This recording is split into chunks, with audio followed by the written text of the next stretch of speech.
Au TEP à tous, bienvenue sur la chaîne des panafricanistes par essence, par conviction et par excellence.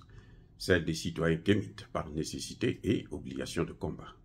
Nous sommes une chaîne qui n'est guidée par nos ancêtres et rien que par les ancêtres qui appartiennent à l'égrégore du monde noir. Par conséquent, nous ne croyons en aucun Dieu venu de l'étranger. Toutefois, cette vidéo n'est aucunement destinée à inciter à la haine ou à la violence, car nous menons un combat qui d'abord et avant tout spirituel, intellectuel et démocratique. Ensuite, il est politique, géopolitique et géostratégique, contre l'impérialisme, le colonialisme, le néocolonialisme et l'endocolona, qui sont tous qualifiés de crimes contre l'humanité. Nous menons ce combat sur la base du principe fondamental que nous avons hérité de nos ancêtres kémites, qui est celui de la Mahat, c'est-à-dire solidarité, vérité et justice. Vous êtes donc en droit de connaître la vérité et nous avons l'obligation de vous dire la vérité, rien que la vérité, afin que justice soit rendue au continent africain. Et ça, c'est notre modeste contribution dans cette noble lutte en faveur de la souveraineté, la dignité, la solidarité et l'unité africaine. C'est exactement ça que nous appelons le panafricanisme. Bien-aimés frères et sœurs, on comprend maintenant pourquoi Tinubu est prêt à sacrifier le Niger et le continent africain. Tinubu est devenu fou. Il faut l'amener dans un hôpital psychiatrique avant qu'il ne soit trop tard. Que veut Tinubu? Que cherche Tinubu? Elle s'est sortie aujourd'hui. Blinken est allé au Nigeria. Comme vous le savez, les Américains veulent maintenant encercler le Sahel et même le golfe de Guinée. Ils veulent entourer, mettre des bases militaires dans tous les pays africains, à commencer par le golfe de Guinée, puis après le Sahel. Et Tinubu est prêt à jouer le jeu. Mais à quel prix? Qu'est-ce qu'on a promis à Tinubu? Tinubu veut vendre l'Afrique pour un siège de permanent du Conseil de sécurité de l'ONU. Il pense que Tinubu, lui, le Nigeria, est bien placé pour occuper un siège permanent du Conseil, au Conseil de sécurité de l'ONU au nom du continent africain. Il pense que pour obtenir ce siège-là, ce n'est pas les pays africains qui doivent décider quel est le pays qui va les représenter, mais c'est les États-Unis d'Amérique. Au nom de quoi? C'est-à-dire que, je ne sais pas, Tinubu, il est complètement dingue. Parce qu'il croit que s'il fait ça, mais pour réformer le Conseil de sécurité, là, il y aura le veto de la Chine, il y aura le veto de la Russie. Même si le veto américain ne va pas l'embêter, le veto anglais et français, mais il y aura celui de la Chine et de la Russie. Il peut aller au G20, oui, il demande aussi un siège au G20. Voilà le prix que Tinubu demande en échange de la liquidation du continent africain. En pensant que s'ils occupent tout le continent africain, lui, on va le laisser continuer à prospérer. Le Niger va prospérer, sera un grand pays. Il oublie qu'il y aura une balle qui sera réservée pour le Niger. On va d'abord tuer ceux-là, mais après, on va réserver aussi son tour. C'est-à-dire qu'on a un problème en Afrique qui est tellement... c'est étonnant. Nos ancêtres n'étaient pas comme ça. Vous savez, nos ancêtres, si l'esclavage, la colonisation, c'est fait par la violence, se sont faits par la violence, mais alors une violence inouïe, c'était parce que nos ancêtres, on n'arrivait pas à les coloniser comme on fait avec les Tinubu, les Ouattara, toute la clique là. C'est pour ça que vous avez vu qu'ils ont utilisé des moyens forts, vraiment une violence extrême, une barbarie, mais alors sans précédent, qu'on n'a jamais vu dans le monde entier. Parce que nos ancêtres n'étaient pas comme ça. Nos ancêtres ne se faisaient pas avoir comme Tinubu est en train de se faire avoir là, par un homme qui n'a rien compris, qui ne vaut absolument rien en Afrique en tout cas, qui est le ministre des Affaires étrangères des États-Unis. Bon. il vient, il n'a pas d'argent, il va venir proposer. Au Nigeria, il y a des milliardaires. Donc, qu'est-ce qu'il fait? En Côte d'Ivoire, il a promis quoi? 45 millions pour lutter contre le terrorisme. Vous croyez que les armes que le Mali a achetées là, c'est 45 millions? Ça vaut 45 millions? Oh, mais enfin, quand même.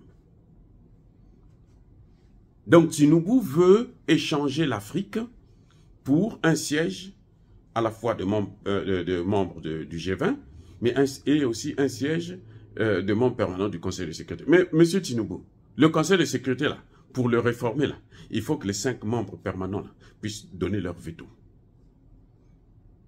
Il faut qu'ils disent, qu'ils parlent. S'il y a un seul qui dit, nous, on ne veut pas de ça, c'est fini. Et croyez-moi, si le siège, c'est les Américains qui le proposent, vous n'allez jamais l'obtenir. Ça dit que ce que vous faites avec Blinken, là, vous ne pouvez pas faire ça avec Lavrov. Les Américains eux-mêmes sont en train de... Ils ont essayé de faire une comparaison entre Lavrov et Blinken. Ils ont dit, mais il n'y a pas de comparaison à faire.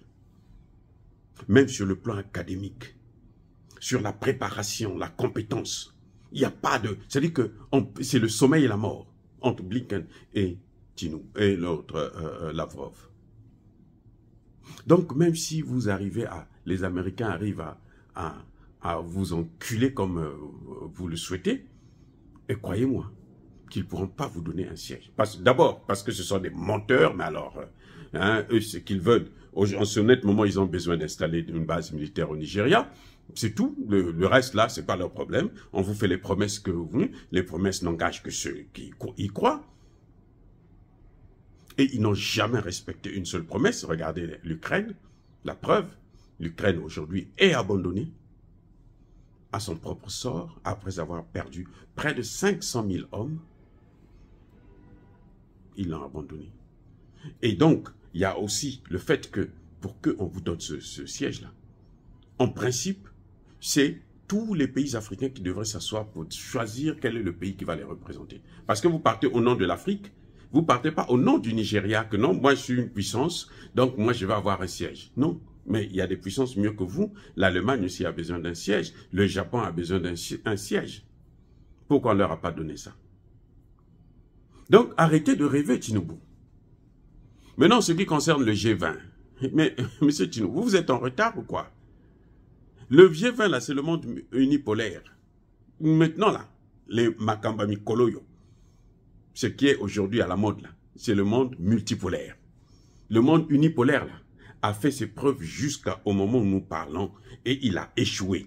Le résultat, il y a plus de pauvreté, plus de misère dans le monde, plus de catastrophes et le monde est en train d'aller dans les couilles. Donc, ce n'est pas la bonne voie.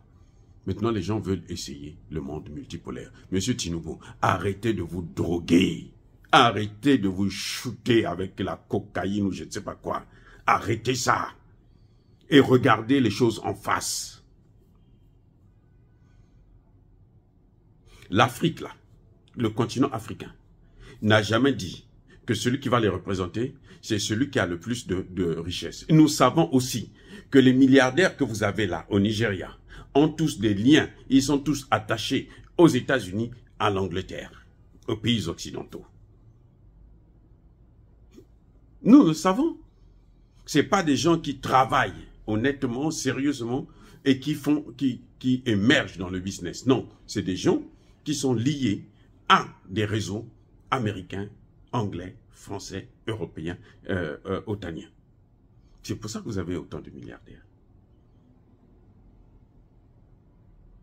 C'est pour ça d'ailleurs qu'on ne vous voit pas venir investir dans les autres pays africains.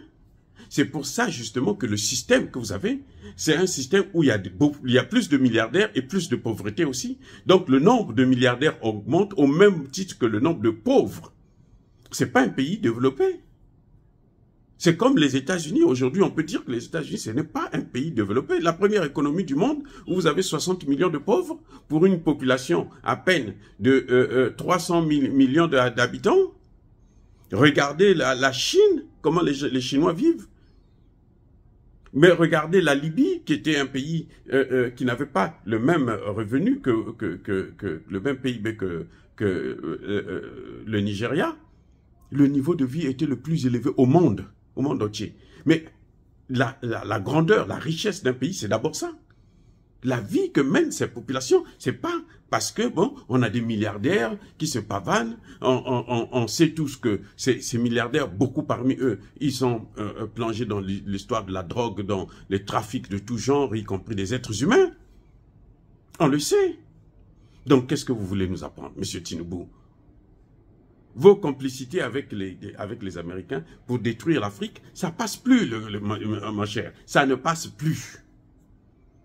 Vous êtes la première puissance économique d'Afrique et vous n'êtes pas capable de juguler le terrorisme, de mettre un terme au terrorisme.